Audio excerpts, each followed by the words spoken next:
សួស្តីបងប្អូនអរគ្នាជាទីគោរពជាទីស្រឡាញ់ឆ្នាំ2026តើបងប្អូនបានកំណត់គោលដៅអីសម្រាប់សុខភាពរបស់បងប្អូននៅពេលនេះខ្ញុំនឹងបង្ហាញបងប្អូននៅវិធីសាស្ត្រ4យ៉ាងក្នុងការកំណត់គោលដៅ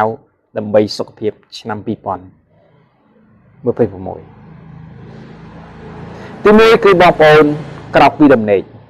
អ្វីដែលបងប្អូនត្រូវធ្វើគឺបងប្អូនទទួលទានទឹកក្តៅអ៊ុនមួយកែវពេលបងប្អូនងើបពីដំណេកឬក៏បងប្អូនទទួលទានទឹកត្រជាក់ក៏បានដែរតែបងប្អូនអាចទទួលទានបានហើយចំណុចទី2បងប្អូនហាត់ប្រាណជាប្រចាំពេលបងប្អូនក្រោកពីដំណេកបងប្អូនអាចចំណាយពេល15នាទីទៅកន្លះម៉ោងសម្រាប់ថែទាំសុខភាពបងប្អូនហើយចំណុចទី3គឺបងប្អូនទទួលទានអាហារ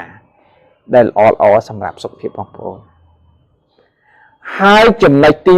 4គឺបងប្អូនគេងឲ្យបានគ្រប់គ្រាន់ខ្ញុំគិតថាវិធីសាស្ត្រ4យ៉ាងនេះក្នុងឆ្នាំ2026បងប្អូននឹងទទួលបាននៅសុខភាពល្អរូបសម្បត្តិកាន់តែស្រស់ស្អាត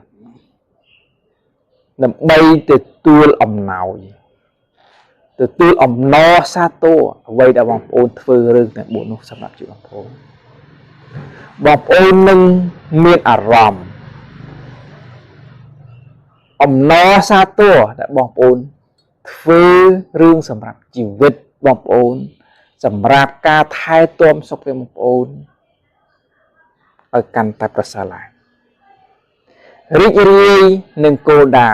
ថែទាំសុខភាពទាំងអស់គ្នាអរគុណ